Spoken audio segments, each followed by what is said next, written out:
김정재 의원님 질의해 주시기 바랍니다. 네, 국민의힘 포항 북구 김정재 의원입니다. 안창호 위원장님, 예. 지금 국가인권위원회에 대한 가장 많은 평가가 뭐라고 생각하십니까? 혹시 아십니까? 지금 한간에서 오늘도 많은 문제가 제기됐어요. 예, 정치적 편향입니다. 정치적 편향. 이게 그러면 안창호 우리 위원장님 되시고 갑자기 생긴 걸까요? 그게 아닙니다. 지금 인권위 그 등급도 A등급을 상실위기에 처했다라는 것도 마치 지금 취임한 지 얼마 되지도 않은 위원장님 탓으로 돌리는 것 같은데, 사실은 문제는 이런 정치적 편향성이 문제가 된 거는 바로 이전에 송두환 전 위원장의 정치적 편향성이기 때문입니다. 본 의원은 그렇게 생각을 하고 있습니다. 2021년에 문재인 정부에서 임명이 됐던 이 위원장께서는 정권이 교체가 돼도 계속 국가인권위원장 자리에 눌러 앉아 계셨어요. 그 다음에 정치적 편향된 행동을 아주 과감하게 취해서 여러 가지 논란을 만들었습니다. 작년 11월에 노란 봉투법이 야당 단독으로 통과됐을 때 국가인권위가 성명서를 냅니다. 노란 봉투법 가결을 환영하고 개정된 이 법률이 조속히 시행되기를 희망한다라는 그런 성명서를 내고 있습니다. 이 말이 안 되죠. 왜냐하면 당시 노란 봉투법은 사회적으로 또 법리적으로 논쟁과 논란이 굉장히 많았었습니다. 그래서 이런 그 의견이 첨예하게 대립되는 정쟁 법안에 대해서는 인권위가 의견을 내는 것이 굉장히 부적절하다고 본의원은 생각합니다. 어떻게 생각하세요? 저도 정치적인 사건에 대해서는 그것이 인권 침해가 중대한 것이 아닌 한 가능한 한 네. 그 회피하는 것이 맞다고 그래서 생각합니다. 앞으로 이 인권위가 제대로 정치적 중립성이 가장 생명입니다. 그래야 인권을 제대로 보호할 수가 있어요. 왜냐하면 인권에는 좌와 우가 없습니다. 그래서 이런 사건은 반드시 지금 말씀하신 대로 절제해 주시기를 바랍니다. 또 마찬가지로 우리 그 송두환 전 인권위원장께서는 정의연 작년 8월입니다. 정의기억연대 정의연이 서울 종로경찰서장을 상대로 경찰이 인권을 침해했다, 수요 시위를 보호해달라 라면서 인권위에 진정서를 제출했고요. 이게 기각이 됐습니다. 기각이 됐는데 이 위원장께서 바로 이런 기각된 내용을 통지를 해줘야 되는 게 규정에 나와 있음에도 불구하고 이걸 뒤집어 보려고, 이 기각 결정을 무효화하려고 했고, 또 후속 절차도 이행하지 못하도록 계속해서 방해했습니다. 이게 그 직권 남용 혐의로 지금 현재 그 공수처에 고발돼서 수사 중에 있습니다. 굉장히 오점을 남긴 거죠. 그 이외에도 지난 3월에는 윤석열 정부가 제3자 변제를 골자로 하는 일제강제징용 피해자 배상해법을 내니까 여기에 대해서 강력하게 비판을 합니다. 물론 상임위원들 합의도 거치지 않은 거예요. 이렇게 외교적으로 민감한 사건을 이렇게 인권위원회가 성명서를 발표하고 비판하고 또는 지지하고 이러면서 갈등을 부추기는 모습은 결코 바람직하지 않습니다. 그런데 이런 송두환 위원장이 이렇게 된 거 전조를 우리가 충분히 알 수 있었어요.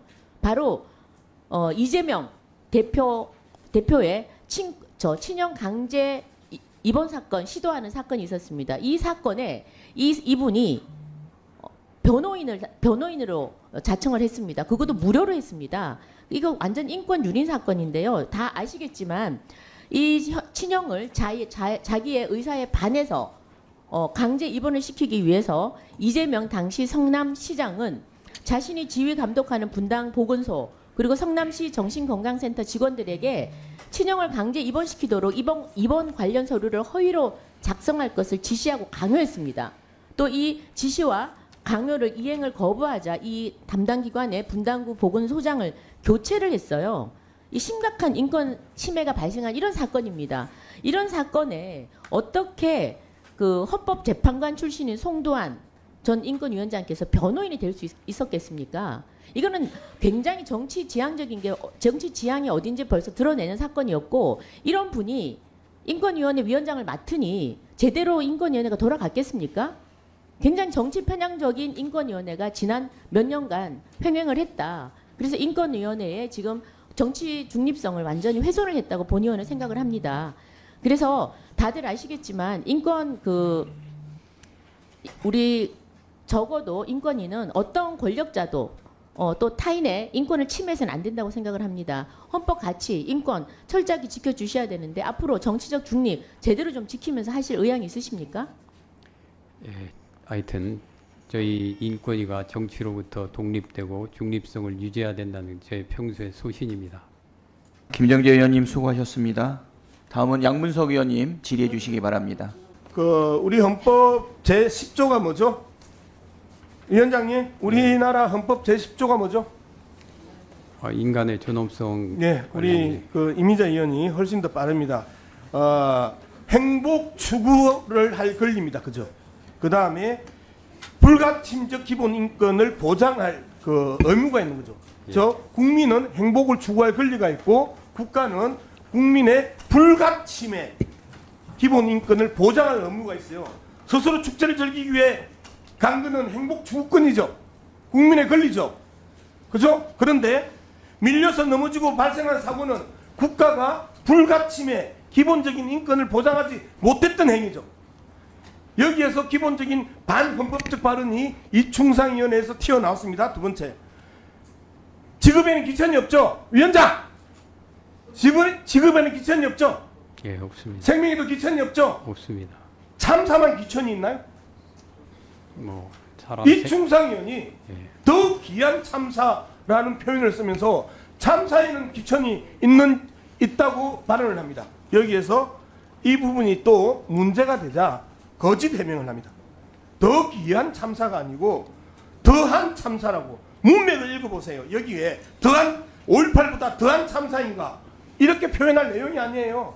앞에 내용은 문맥상 보면 더 귀한 참사인가 라고 물어요. 그런데 거짓 해명을 더한 참사라고 또 말을 바꿉니다.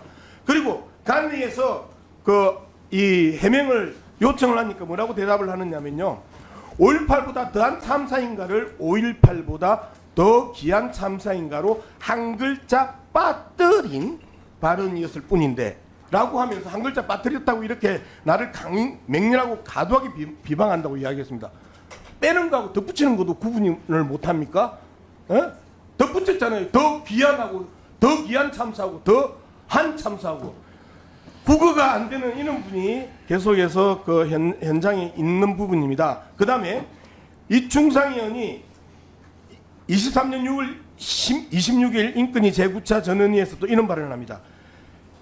우리도 까맣게 잊었던 70년대 사건이죠. 이리역 대폭발 참사와 마찬가지로 이태원 참사 발생 당시에 아무도 적극적인 행위로 잘못한 것이 없고 신속히 적절한 대처를 하지 않았다는 등의 과실이 문제될 뿐입니다. 이태원 참사에는 참사 발생과 관련하여 구조적인 문제가 없습니다.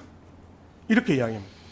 그런데 올해 9월 30일 이태원 참사 책임자 관련해서 이임재 전 용산경찰서장 등 3명에게 유죄 판결을 하면서 법원이 이렇게 이야기합니다. 이태원 참사는 인재임을 부정할 수 없다.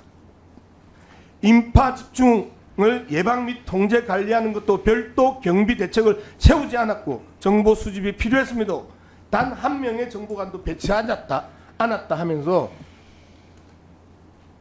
유죄 선고의 이유를 이야기합니다. 구조적인 문제가 있었다고 이야기한 것이죠. 그런데 이 부분에 대해서 이충상 의원은 구조적인 문제가 없었다. 그리고 저가 놀러 가다가 죽었는데 왜 국가가 책임을 져야 돼? 이런 발언을 서슴없이 하고 있습니다. 그리고 이 사람이 또 거짓말을 합니다. 자신의 문제 제기에 대해서 민주당 의원이 이태원 특별법의 독소 제한을 제거했다고 자기가 이야기를 하니까 독소 제한을 제거했다고 하는 이야기를 합니다. 네, 양문석 의원님 정리해 주시기 바랍니다. 정리하겠습니다. 관리하고 국제 협력을 인권위가 강력하게 하고 있는데 이렇게 관리에서 요구하는 부분에 대해서 거짓 해명을 으로부터의 말과는 상이합니다. 그 부분 필요하면은 우리 이충상 의원께서 좀 답변을 해주시기 바랍니다. 예, 거짓 해명이 아니었습니다. 제 발언은 전두환 처벌특별법을 제정해서는 위헌인 것과 마찬가지로 이태원 네. 위원장님 하실 답변이 없으신가요? 그보다는 제가 얘기하는 것보다는 이충상 위원이 답변하는 게 더 예. 적절하다고 생각합니다. 안창호 위원장님한테 답변을 요구했던 내용이니까는요. 저 이충상 위원께서는 다음에 질문 과정을 통해 가지고 입장을 밝혀주시기 바랍니다. 감사 중지를 선포합니다.